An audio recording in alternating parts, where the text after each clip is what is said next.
Good morning, Garland Nixon here. Wow, I'm fumbling around here with this. Oh, I better go live here. I see I'm already live on Rockfin. Well, I am struggling this morning, but we're going to talk about the neocons' moment of truth. The moment of truth with Russia. If I can stumble and fumble my way into getting this video started, let's go.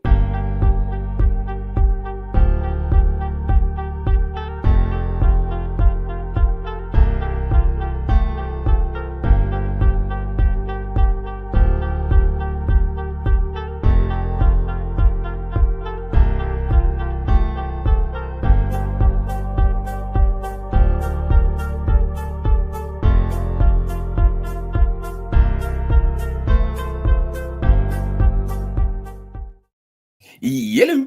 Garland Nixon here, and let's talk about this. We got a couple minutes here. The moment of truth with Russia. And I think all I'm going to do here is discuss what a lot of people have talked about in a lot of different ways, right? Namely this. In the U.S. empire, throughout the U.S. empire, over the course of the a little bit so I can see. Over the course of the Ukraine conflict, and even beforehand, there has been an air of shall we say, lies, contempt for the truth, apathy about the truth. And I like to say this, put it this way, when I talk about apathy towards the truth, or somebody being apathetic towards the truth, that doesn't imply lies, that doesn't imply the truth. It's something different. Kind of like in Zen, when we talk about, or the Hindus, when they talk about something non-dual, right? God is non-dual. What do they mean? They mean God is not many, and God is not one, that the concept of many or several or a particular number, or the concept of one, is a human concept. And that concept cannot be taken into a context when it comes to a powerful being, right? It's the wrong context that we're using words, and the paucity of words does not allow us to understand that, right? Many versus one. So I think when I talk about lies in the context of the U.S. empire or truth, I use apathy towards the truth, or apathy towards reality, for this reason. What happens if you ask me something and I simply give you the answer that works for me, right? I don't care if it's true or false. You care if it's true or false. You are concerned. You got to say, is it true? Is it false? You got to fact check it. You got to point it in my face. I got you this time. You lied. But if I have apathy towards the truth, I just say whatever needs to be said to benefit me. If it happens to be true, that's fine.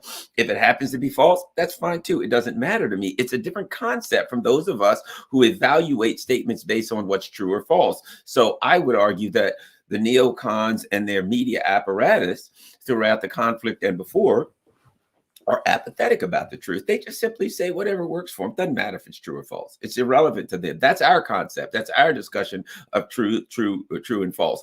It's what Karl Rove meant some years back with the Bush administration. Karl Rove said, "We invent new realities." He used that word. And while you're screwing around, and I'm paraphrasing, while you're screwing around with that reality, we'll create a new one. What he meant was, we'll create a narrative, which will confuse you, which you will be looking into. You're fooling around trying to figure that narrative out, and you're confused because you thought that was either true or false. You thought we were creating a narrative that was deliberately true because we meant it, or that was deliberately false because we were trying to mislead you, when we were doing neither. We weren't trying to create a narrative that was true or false. We were trying to create a narrative that worked for us. And while you're trying to evaluate it through the lens of veracity, is it true or false, we're going to make up a new one. And if it's, some of it may be true, some of it may be false, it don't matter. And so you will always be confused, because you will be trying to travel around Chicago with a map of Detroit, effectively. No matter how much you study that map, no matter how much you get a new car, no matter how much you work on map reading techniques, you'll never be able to get around Chicago with a map of Detroit, because you got the wrong map. And no matter how much you try to evaluate the neocons and their plans based on whether it's true or false, whether they're lying or tell the truth, you'll never be able to figure out the narratives, because that is not the context in which they work. Okay, so that being said, because the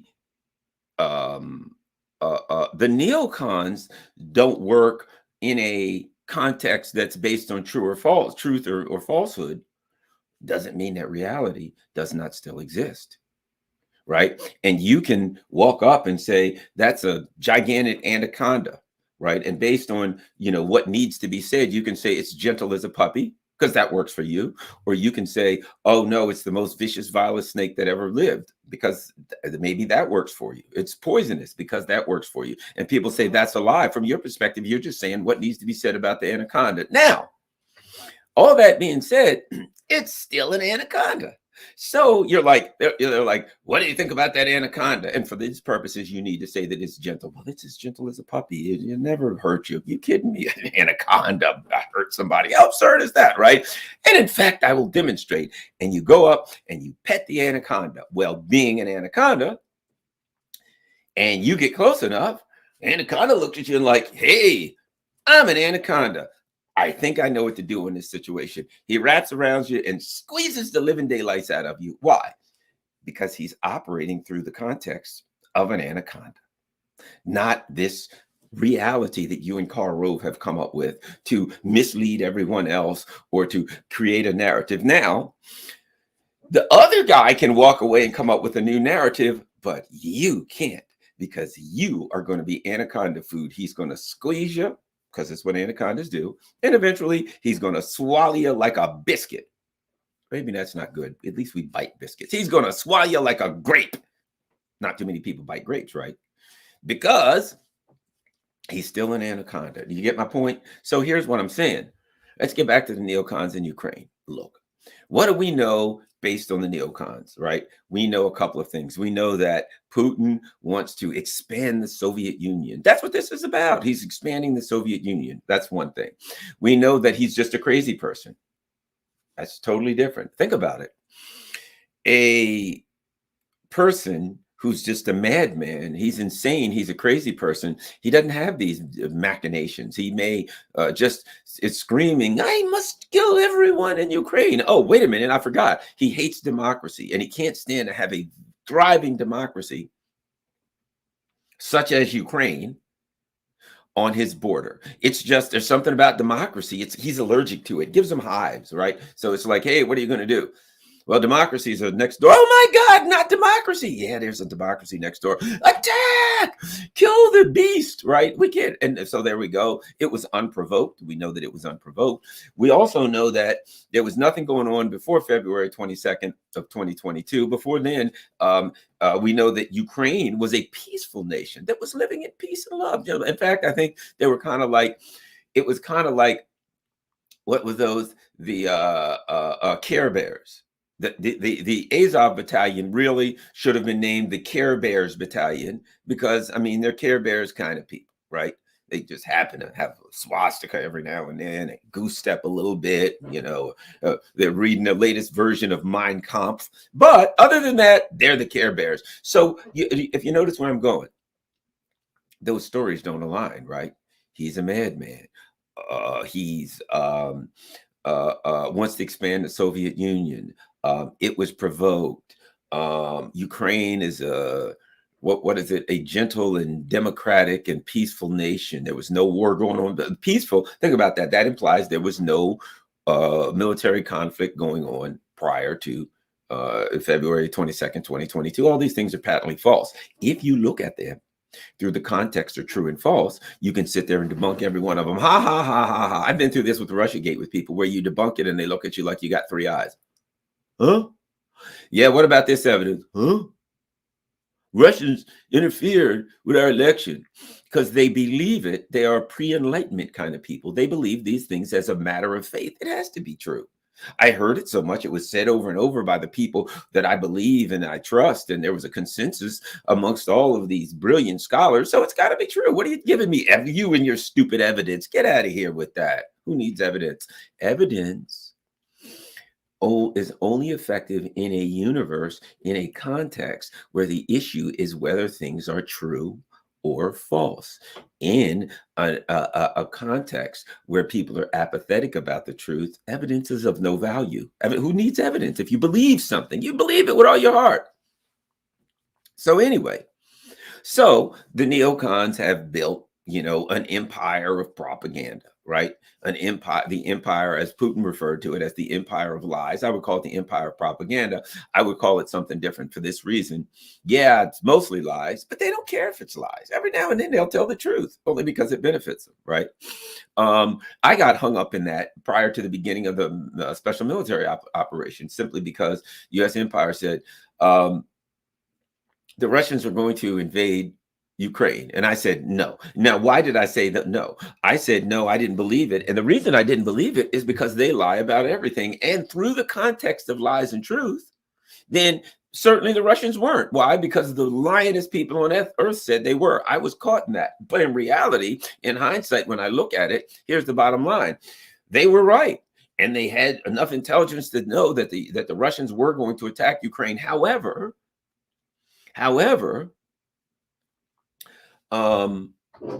those of us who were looking at it through the context of truth, of lies and truth, would have never believed them, because we never believe them. Now, in hindsight, here's what I got to say. Don't just look at what the neocons are saying and say it's true. False. Look at why they are saying it, what they're trying to accomplish. The lies and truth part is irrelevant. Okay, so let's move on. But here's the problem, as with the Anaconda story. At some point, I may convince you, I may convince everybody. I may be doing an international TV show. Millions of people may be watching, and every one of them may very well believe that anaconda is gentle as a puppy. And when I walk up to the anaconda, they will then find out that it ain't quite so gentle, and that anaconda squeeze their victims. And in this instance, I would be the squeezee, and the anaconda would be the squeezor, right? Why? Because the moment of truth has arrived. I often talk to people about, I use a term, right? I was talking to a young man who got suspended from school several times last year, and we were talking about that. I've talked to people about dieting, things like that. And there's a term that I use that I guess is relative: integrity in the moment of decision. Now, I didn't make that up. I actually got it from a guy who wrote a book called The 7 Habits of Highly Effective People. He wrote a bunch of really good books. I read a bunch of them. But it's this. You say, I'm not going to eat a donut. I'm not eating any more donuts. Donuts are making me fat. And it sounds great, and you mean it. Right? And everybody, what's happening? I'm giving up them donuts, man. I'm done with donuts. Get out of here with your donuts. Get away. I'm finished. I've had enough. I've gained 20 pounds eating donuts. I ain't eating no more donuts. So that's what you say, right? Sounds great. At some point, you'll get up in the morning, you go into Dunkin' Donuts to get your coffee, because that's where you get your coffee every morning. You get that coffee, you look at it, and you look behind the counter, and the tastiest donuts, and they're bringing them out. At the time you arrive, they're come out with a tray of freshly cooked donuts, steamed, slide them in there, and you look. What is that? Integrity in the moment. Integrity in the moment of truth, right? When you can tell everybody in the world you want to eat donuts, but when the donuts are in front of you, what are you going to do? And a lot of people will be like, yeah, I told everybody, and the donut gets in front of them, and they just go like, yeah, I'll go to the gym again tomorrow and work these donuts off and eat the donut. They don't have the integrity in the moment of decision. They can tell everybody what they'll do, but sooner or later, the rubber meets the road. I don't care what you say about the donuts. One of these days, you're going to face the donut. And the question is, what do you do when you face it? The moment of truth. Integrity in the moment of truth, right? So let's go to this.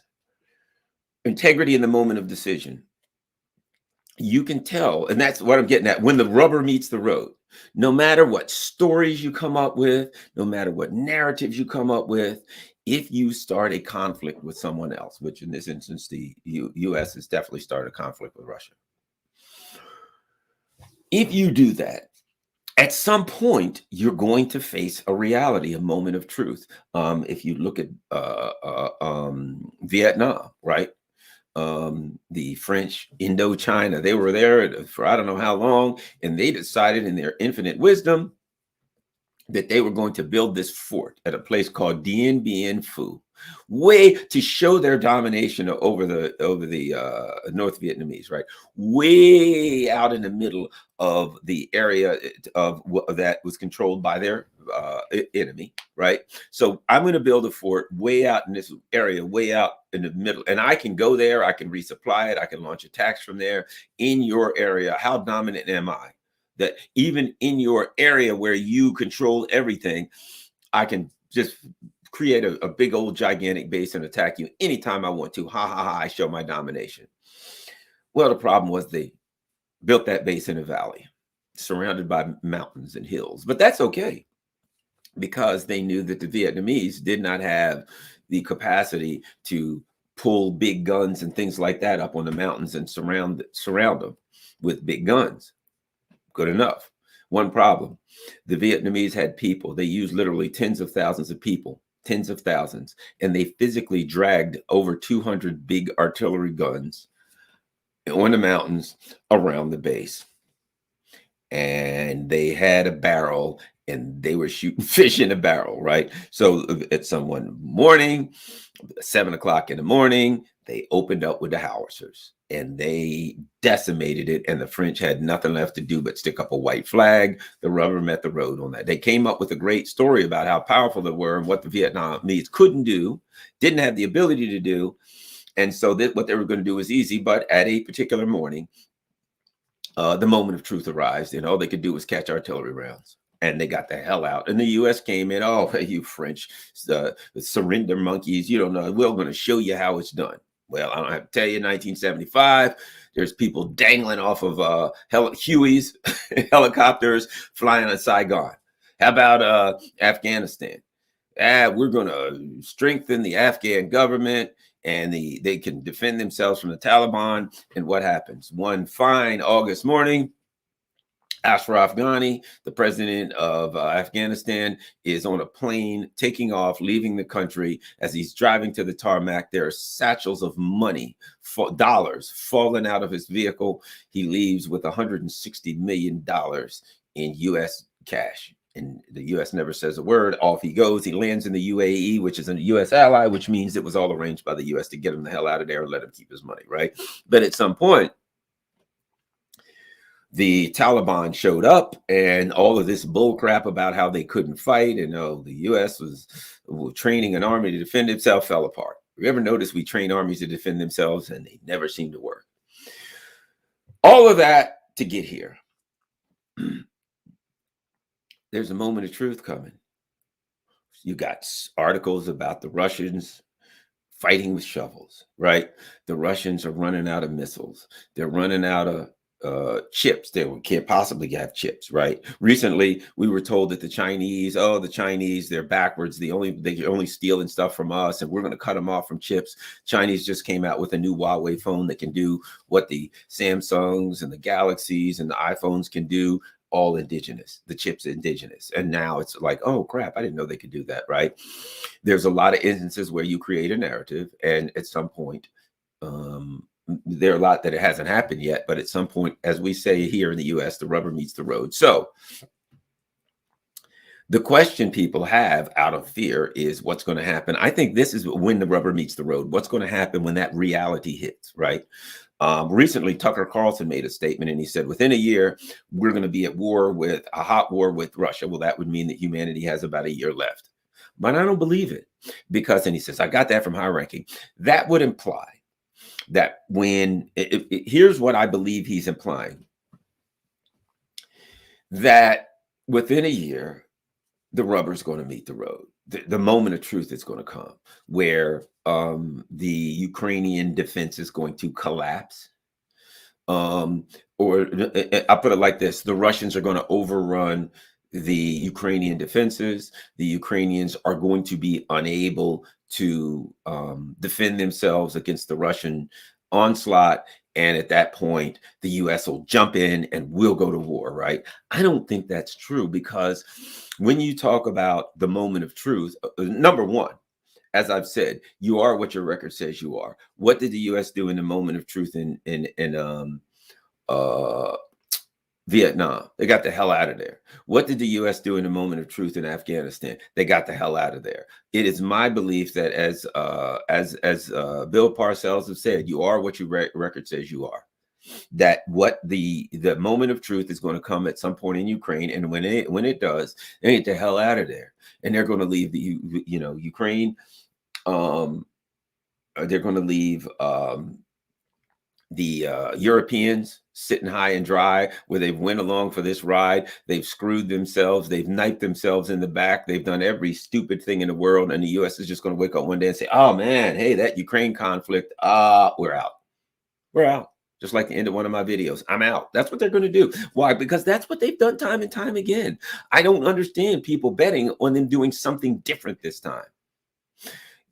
Are the circumstances different? In a way. It's just another proxy war, just another misadventure for the neocons. That's all they do is misadventures. I suspect they're going to come up with what they will do? They'll come up with a new narrative. What Karl Rove said, look, while you're struggling with the old narrative, we'll come up with a new one. They'll come up with a new narrative.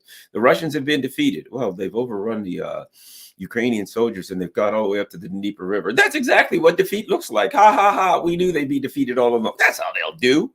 They'll redefine the term defeat. A guy says to a girl, hey, can I have your phone number? No, I'm not interested in you. He looks at his buddy and says, wink, she loves me. That's what you watch. That's just her way of showing. She really wants me, but that's just her way. What is he doing? He's lying. It's the opposite of reality, but rather than face reality, he just makes up a story. Story. She loves me, dude. You watch this. Guarantee I'm getting a date with her within the next week or 2 weeks. And sometimes he's right. More often than not, he probably ain't, right? But he's just going to come up with a story to save face. I believe this is what the neocons will do. There will be a moment of truth. However, I think in order really to have that discussion, you have to talk about how does that moment of truth come? And that's where I think that the Russians, I think that's what they understand. I think the Russians, the Chinese, I think the Eurasian Coalition, as I call it, understand that in order to, and I've said this before, I'll preface it by saying this. I believe that a lot of Americans will flip out when I say this, but I believe that the brainwashed ones, that humanity is at the precipice of destruction. However, I believe that the leaders in Russia and China understand that they're dealing with a frothing at the mouth mad dog in the Biden administration, in the neocons, right? A slobbery mouth mad dog animal. That's what they know they're dealing with. And that they understand that it is their job, that the world is changing. The world has changed. There's nothing the neocons can do about that. But I think they understand it is their job to manage that without that mad dog biting everybody. Right. I think the Putin administration and the Xi administration both understand that it is their responsibility to usher in a unipolar world without having the mad dogs push the button. And so I think that's why they're stepping lightly. I also think that's why neither one of them are in a hurry. They know time is on their side. They know all they got to do is wait this thing out. The U.S. empire is trying to start war after war out of desperation, but they know all they got to do is wait. Look what's happening in Africa. On and on and on. The Africans are waking up. I read a story where in Mali now, the Mali government is making some new deals and laws where they got to get 30% of the profits from their mines, things like that. That means before you know it, Gabon, you know what? It's Gabon is referred to as the Kuwait of Africa. Why? 2 million people and they're loaded with oil. Once things start to change, people in Gabon ain't gonna be running around in flip-flops and shorts, broke and poor. They're gonna be driving around in Porsches, right? It's just a matter of time. You're going to go there. It's going to look like Saudi Arabia, and they'll do it with Russia will be coming in, building nuclear power stations. China will be building they'll be able to buy and sell stuff because they're going to have money. And all this business about the Africans somehow being intellectually and culturally inferior is going to go by the wayside because they're going to be loaded with loot and they're going to be living good.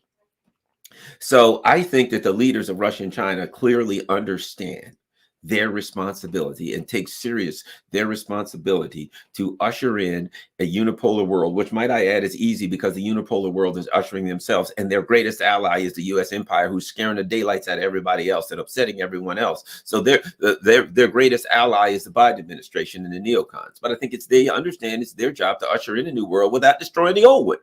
And I believe they're going to be able to do it. And I believe their greatest tactic is, their greatest weapon is time.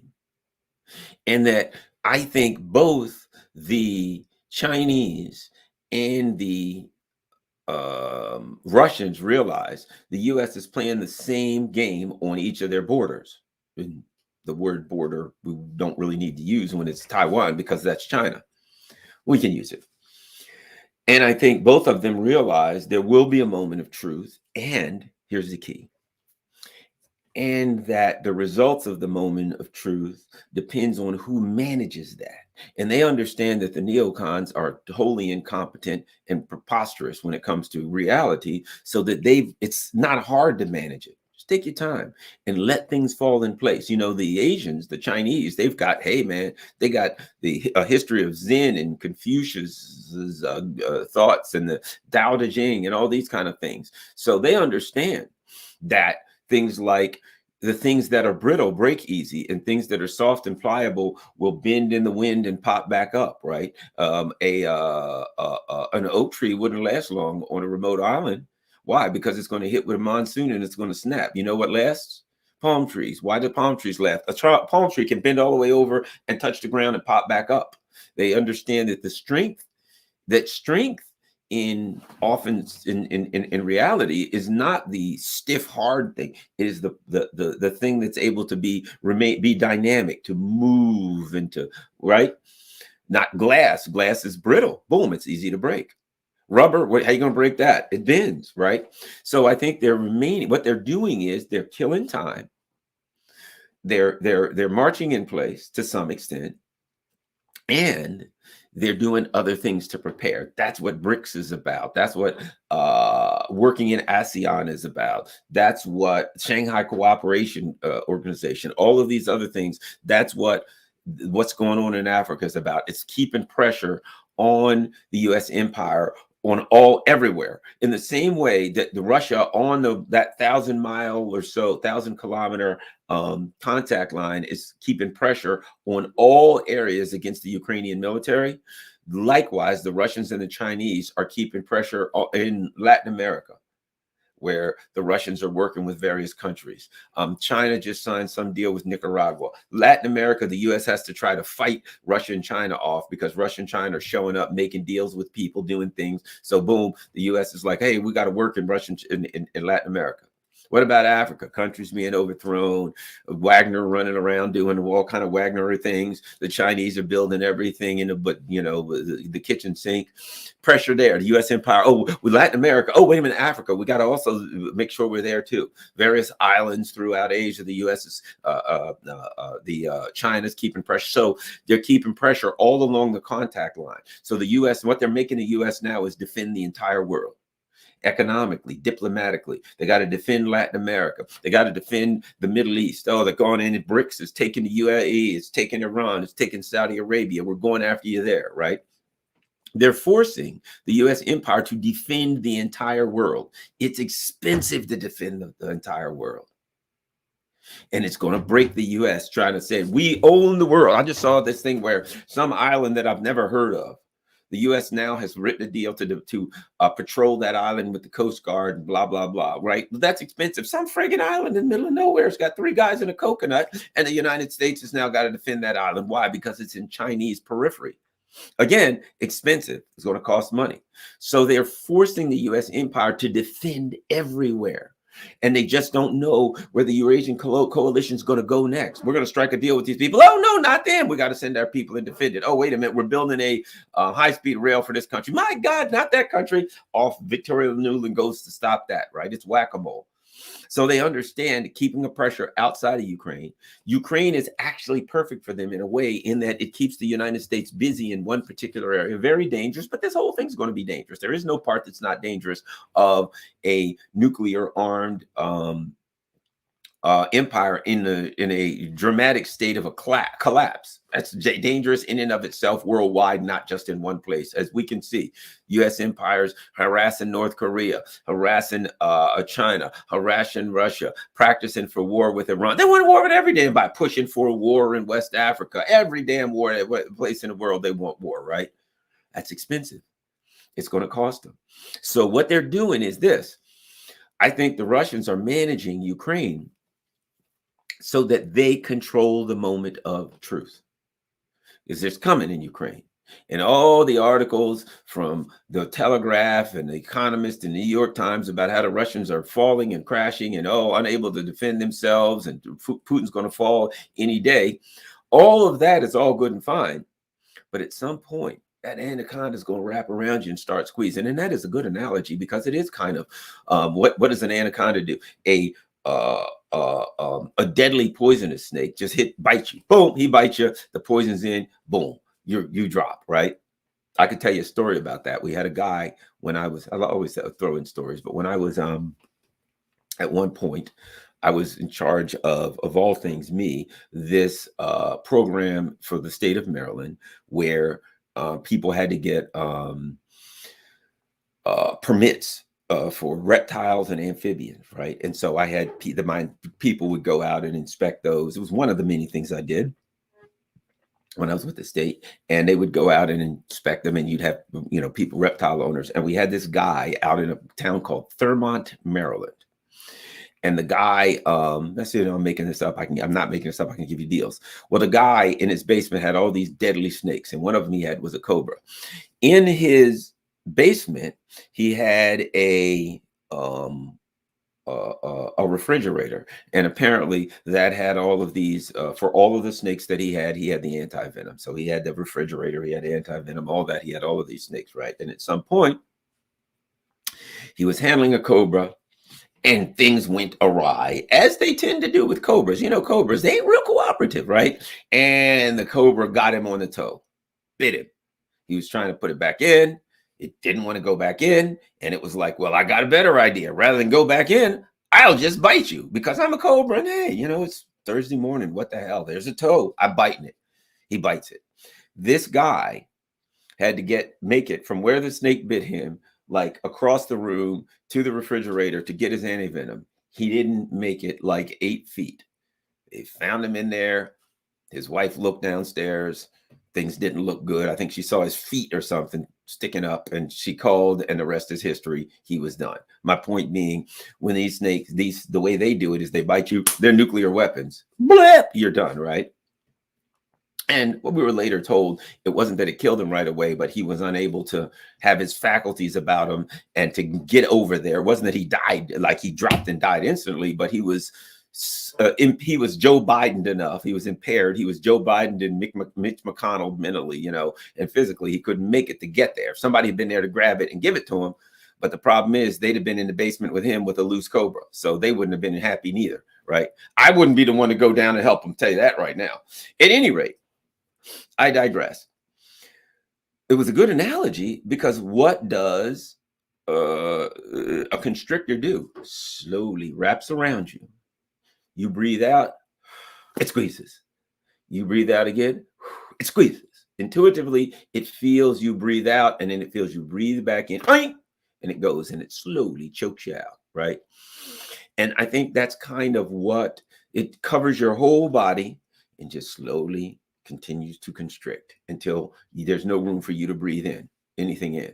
All right. So my point being that the Russia's, China's, Iran's, BRICS nations of the world, etc., they just have enveloped the neocons all over the world, and they're just taking things from them. We're going to take the Middle East from you. We're going to take Africa from you. We're going to take Asia, and you're defending in all areas, and you're trying all you can, but you can't defend everywhere. What next? You're going to be in the U.S. are going to put troops in Antarctica to defend the penguin land or something. So what's going on is they're keeping pressure everywhere on them, spreading their troops out everywhere, spreading their war material out everywhere, right? And at the same, because think about it, let's say they say, we're going to go fight Russia. That means all the war material you got in Iran, boom. All the stuff you got in South China Sea, Asia, boom. You got to bring all that stuff to bear in one area. And might I add, I'm with Ray McGovern.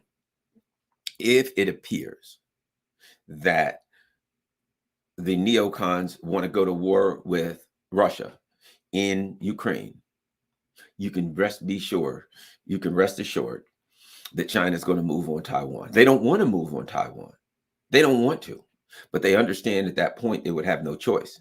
So what they would do is, if the U.S. if the U.S. would say, all right, they're going to start bringing all of these war material, et cetera, moving it towards Ukraine, and they're starting to make war noises in Ukraine. Yeah, we're going to do this. The Chinese would then bring up their armada and surround Taiwan and say, we're going to have a no shipping zone around Taiwan. And they would force the U.S. empire to say, we're going to go to war with Russia and China at the same time. Because they'd say, we're going to do this. And they'd surround them. And whereas they've done that before, we're going to do war games around Taiwan like never before. Nobody better not go in between it. So now, if the U.S. starts, we're going to press on Ukraine, and they're bringing troops, and they're bringing ships, and they're doing this, and they're bringing planes, and everybody looks like, the U.S. might want to go to war in Ukraine. I will guarantee you what's going to happen. And that is that China is going to move on Taiwan in a way that they don't attack Taiwan, but they make it clear we are prepared to. That they make it clear to say, look, we don't have to say, if you fight Russia, you fight us. We ain't got to say that. But if you start any dust up with Russia, we're going to dust up in Taiwan. What you going to do now? Are you just going to walk away and say, hey, go ahead, it's yours? They're going to force them to make a decision. Either we give up Ukraine, or, we say, well, we ain't going to war with Russia because Ukraine has collapsed. But if we do go to war with Russia, then we got to give up Taiwan immediately. We've lost Taiwan. It's over, which means, think about this. What do you have then? That means that China controls the shipping lanes where 70% of the world, see, that's what Taiwan's about. 60, 70% of the world's economic traffic goes through that area. So now you're going to go after Ukraine. Why are you mixing it up with Russia again? Because you want to rule the world, and you got to stop Russia and then get to China. And how are you going to do that? Oh, we're going to go after Russia. And what's going to happen when you do that? We're going to lose Taiwan. The Chinese are going to take it. They're going to put gigantic military air bases, everything. They're going to load Taiwan up, and they're going to say, now, try some bull crap in the Taiwan Straits now. Try your rights of passages now. We'll blow you the hell out of the water. We control this whole area. So let's see what you're going to do now. So to go after Ukraine would be to totally give up on their gigantic mission, because now China owns it all. China owns it all. You're done, and the world will know it.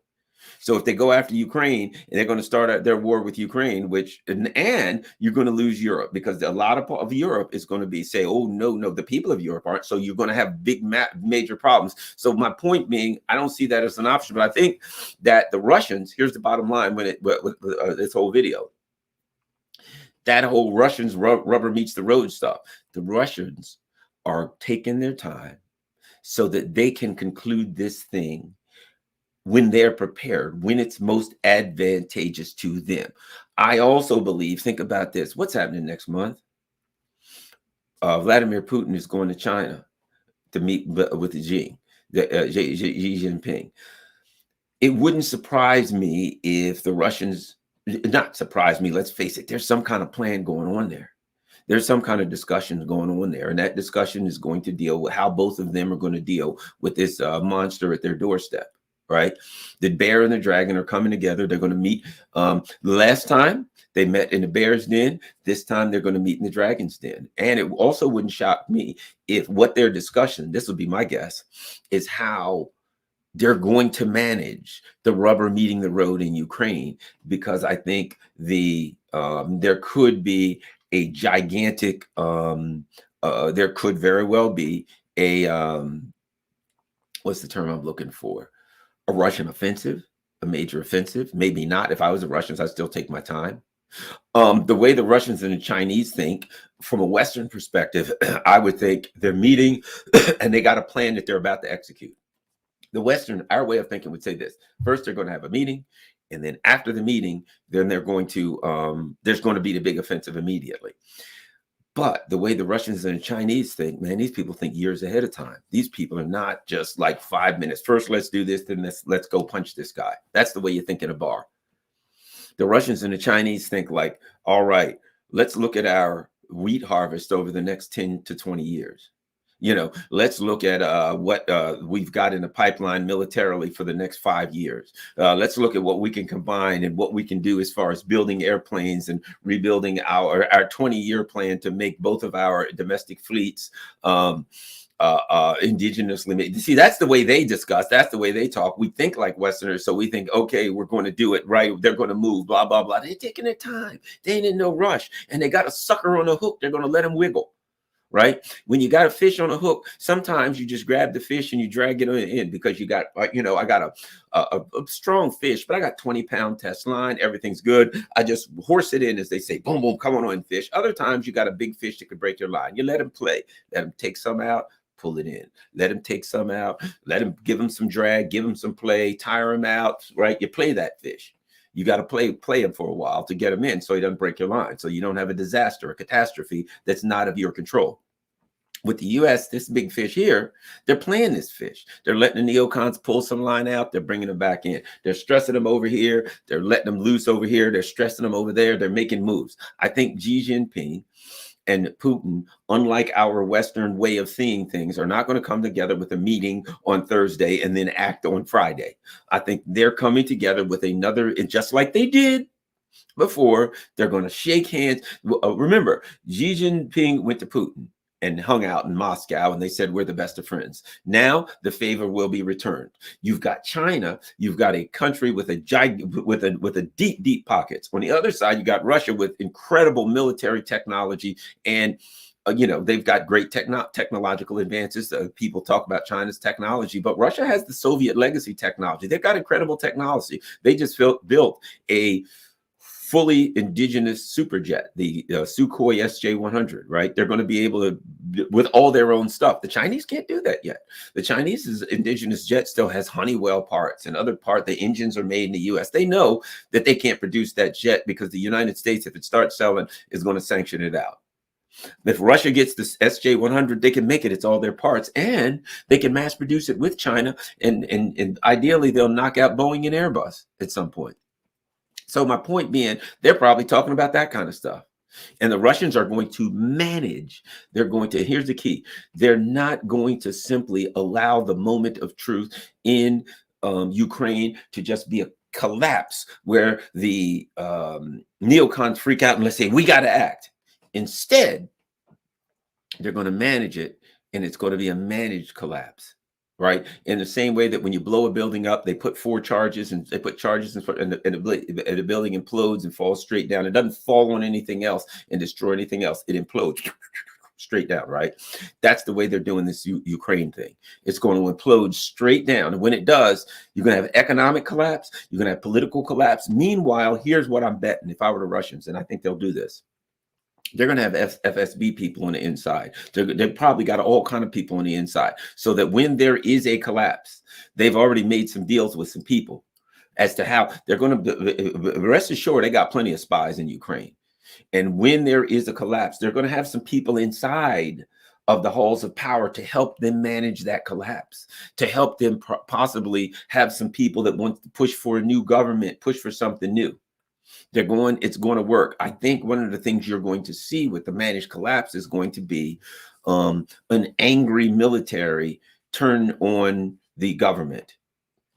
I think you'll see an angry military who's been worn out, beaten, and wiped out turn on the government in Ukraine. So that's the bottom line. There's a moment of truth coming in Ukraine.